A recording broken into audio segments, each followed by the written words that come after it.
Hai teman-teman, perkenalkan saya Maria Detriani Miani dengan NIM 2107010099, mahasiswa semester 2 Program Studi Ilmu Kesehatan Masyarakat, Fakultas Kesehatan Masyarakat, Universitas Nusa Cendana Kupang. Baik, pada video ini saya akan membahas topik tentang sistem imunitas tubuh manusia. Kita mulai dengan definisi. Sistem imunitas tubuh merupakan sistem pertahanan alamiah tubuh dan seluruh mekanisme yang terjadi di dalamnya untuk melawan dan mempertahankan serta melindungi tubuh dari adanya invasi zat-zat asing, baik yang berasal dari dalam dan dari luar tubuh seperti parasit, virus, bakteri, jamur, dan mikroorganisme lainnya yang dapat menimbulkan penyakit serta kerusakan pada jaringan. Lalu kemudian kita masuk pada komponen yang terdapat di dalam sistem imunitas. Adapun komponen yang ada di dalam sistem imunitas yaitu ada antigen dan ada antibodi. Antigen merupakan substansi yang dianggap oleh tubuh sebagai benda asing atau berpotensi merusak. Sedangkan antibodi merupakan molekul yang dihasilkan oleh sistem imunitas sebagai reaksi terhadap antigen yang berfungsi untuk menetralkan antigen. Di dalam sistem imunitas terdiri dari dua sistem. Yang pertama sistem alamiah atau non-spesifik dan yang kedua sistem adaptif dan atau sistem spesifik. Nah, kita mulai pada sistem yang pertama yaitu sistem alamiah atau non-spesifik. Sistem alamiah atau non-spesifik merupakan sistem yang sudah ada di dalam tubuh sebelum terpajan dengan kuman atau virus dan merupakan pertahanan tubuh terdepan.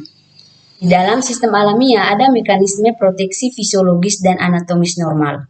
Sistem alamiah tidak bekerja sendiri, melainkan bekerja sama dengan sistem imun adaptif atau spesifik. Sistem alamiah ini juga merupakan pertahanan terhadap berbagai bibit penyakit yang tidak selektif. Artinya di sini, tubuh harus mengenal dahulu jenis penyakitnya dan tidak harus memilih bibit penyakit tertentu untuk dihancurkan. Adapun cakupan dalam sistem alamiah yaitu yang pertama pertahanan fisik atau mekanik, yang kedua pertahanan biokimia, dan yang ketiga pertahanan selular. Pertahanan fisik atau mekanik, di mana di sini kulit, selaput lendir, selia, saluran pernapasan merupakan barrier fisik yang sulit untuk ditembus oleh sebagian besar zat yang dapat menginfeksi. Yang kedua pertahanan biokimia, di mana di sini lisozim dan fosfolipase yang terdapat pada air mata dan saliva mampu melilisikan lapisan peptidoglikan dinding bakteri. Lalu yang ketiga, pertahanan selular. Pertahanan selular mempunyai fungsi utama fagositosis, fagosit, sel NK, sel MAS, dan eosinofil berperan dalam sistem imunitas non-spesifik. Lalu kita masuk pada sistem yang kedua yaitu sistem spesifik atau adaptif. Sistem adaptif atau spesifik merupakan sistem tubuh yang khusus untuk jenis penyakit tertentu saja. Hal ini mencakup pengenalan dahulu terhadap bibit penyakit, kemudian memproduksi antibodi atau T-limfosit khusus yang hanya akan bereaksi terhadap bibit penyakit tersebut. Nah, sistem adaptif ini dibagi menjadi imunitas humaneural yang menyangkut reaksi antigen dan antibodi yang komplementer di dalam tubuh dan imunitas seluler yang menyangkut reaksi sejenis sel T atau T-limfosit dengan antigen di dalam tubuh. Sistem adaptif atau spesifik ini dapat bekerja tanpa sistem alamiah, tetapi pada umumnya bekerja sama dengan antibodi, komplemen, fagosit, sel T, dan makrofag. Lalu kita lihat sel-sel sistem imun di dalam jaringan ada makrofag, ada sel MAS, ada plasmosit, ada sel Kupffer hati, ada sel Langerhans kulit, ada makrofag alveolar paru. Kemudian sel-sel sistem imun di pembuluh darah ada neutrofil, ada eosinofil, ada basofil, ada trombosit, ada limfosit, dan ada monosit. Kita masuk pada organ limfoid. Sebagian kecil limfoid beredar di dalam darah, sebagian besar limfosit berada dalam sekumpulan organ dan jaringan yang dinamakan organ limfoid. Organ limfoid terdiri atas organ limfoid primer dan organ limfoid perifer. Organ limfoid primer merupakan tempat pembuatan dan pematangan limfosit. Organ limfoid primer terdiri dari sumsum tulang dan timus. Selanjutnya, organ limfoid perifer adalah tempat limfosit berpartisipasi dan berperan dalam sistem imunitas tubuh. Organ limfoid perifer terdiri dari kelenjar limfa, tonsil, dan lain-lain. Kita masuk pada diferensiasi dan pematangan limfosit. Semua limfosit berasal dari sumsum tulang. Limfosit B adalah satu-satunya jenis limfosit yang selain diferensiasi sekaligus mengalami pematangan pada sumsum tulang. Nah, skema diferensiasi pematang limfosit diperlihatkan pada gambar di bawah. Nah, kita lihat pada bagan limfosit sel T menuju ke timus mengalami diferensiasi lebih lanjut dan pematangan di sana. Diferensiasi lebih lanjut ini mengalami T sitotoksik dan T helper dan S superpresor. Limfosit sel NK mengalami pematangan pada organ limfoid perifer. Lalu kemudian kita masuk pada transformasi limfosit dalam sistem imunitas. Beberapa tipe leukosit yang beredar dalam darah akan mengalami transformasi menjadi tipe sel lain pada saat berpindah ke jaringan. Misalnya contoh di dalam darah tipe sel ini seperti basofil, ketika dia berpindah pada jaringan akan berubah menjadi tipe sel mast. Kemudian monosit ketika berpindah pada jaringan akan berubah tipe menjadi makrofag. Kemudian sel B akan berubah tipe menjadi sel plasma ketika berpindah ke jaringan. Lalu kita masuk pada imunomodulator.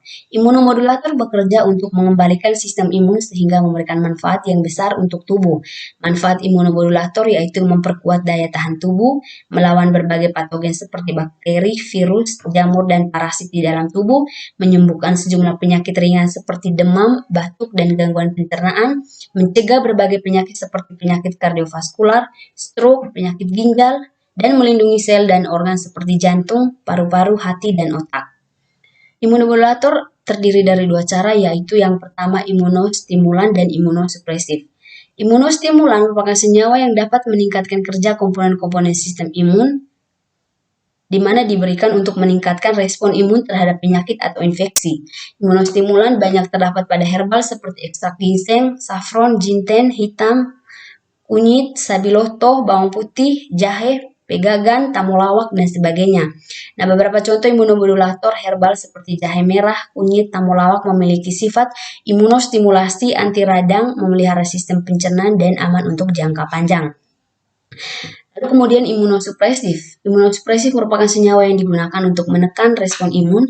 Biasanya imunosupresif digunakan untuk meredahkan hiperinflamasi, mengatasi penyakit autoimun, dan mencegah penolakan transplantasi, dan biasanya sudah dikemas dalam bentuk obat-obatan. Kita masuk pada faktor yang mempengaruhi sistem imun. Faktor yang mempengaruhi sistem imun yaitu yang pertama, setelah ditemukan antibiotik, peran sistem imun makin sering dilupakan. Kemudian kekebalan tubuh bersifat dinamis yang dapat menurun dan juga dapat meningkat. Imunitas dipengaruhi usia, nutrisi, vitamin, mineral, hormon, olahraga, dan juga emosi. Kekurangan protein kalori dapat menyebabkan tubuh mudah terserang infeksi. Efisiensi protein berat dapat menurunkan fagositosis. Vitamin dan mineral berperan terhadap sistem imun.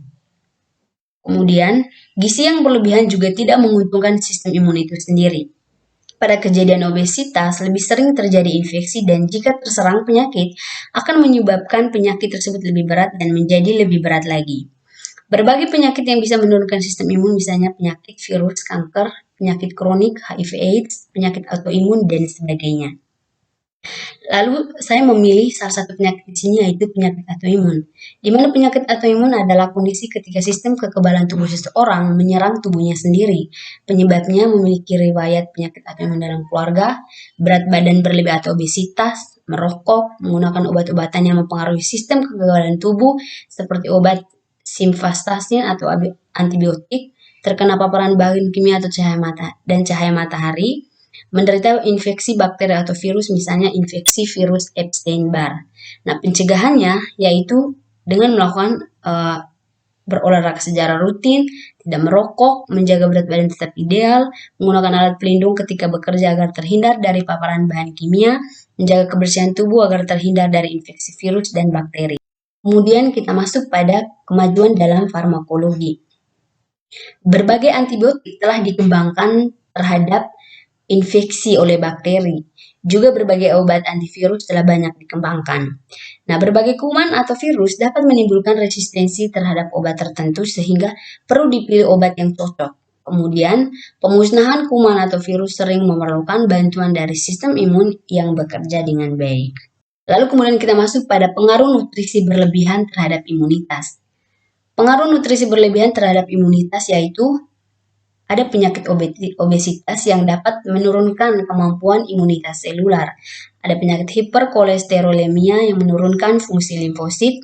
Ada peningkatan lemak tidak jenuh yang bisa menurunkan kemampuan rejeksi transparan dan menurunkan hipersensitivitas tipe lambat. Kemudian ada hiperproteinemia menurunkan respon transformasi belas sel T.